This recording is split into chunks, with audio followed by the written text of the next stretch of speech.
Hi guys, তো আজকে আমি চলে গিয়েছিলাম ঢাকার ভিতরে সুন্দর এই মনোরম পরিবেশে দুপুরের খাবার খাওয়ার জন্য।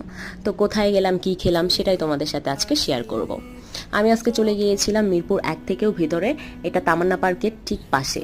তামান্না পার্কের পাশে এরকম ছোট ছোট অনেক রেস্টুরেন্ট আছে, তোমরা চাইলেই সেখানে গিয়ে দুপুরের খাবার খেতে পারো। তুমি চাইলেই গুগলে তামান্না পার্ক লিখে সার্চ করে এই সুন্দর লোকেশনে চলে আসতে পারো দুপুরের খাবার খাওয়ার জন্য।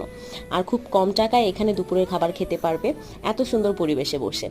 আর ওদের খাবারের মান অনেক ভালো ছিল দাম অনুযায়ী, তো দাম অনেক কম ছিল। তাই আমরা সেখানে গিয়ে ভর্তা অর্ডার করেছিলাম, মাছ অর্ডার করেছিলাম। এখানে ওরা একটা ভর্তার প্লেটার দিয়েছিল, যেখানে প্রতি পিস ভর্তা ছিল 5 টাকা। মানে তুমি যেটাই খাও না কেন 5 টাকা পিস, সেটা যেটা না খাবে ওরা কাউন্ট করবে না। আর দুটো মাছ অর্ডার করেছিলাম, প্রতি পিস মাছ পড়েছিল 120 টাকা। তো খাবার দাবার শেষ করে আমরা এই সুন্দর রাস্তাটা ধরে চলে যাচ্ছিলাম নদী দেখতে। তারপর নদীর পাড়ে এখানে তোমরা এই বোটগুলো দিয়ে নদীটা ঘুরতে পারো। তো গাইজ, আজকে এই পর্যন্তই, দেখা হবে পরের কোনো সুন্দর ব্লগে।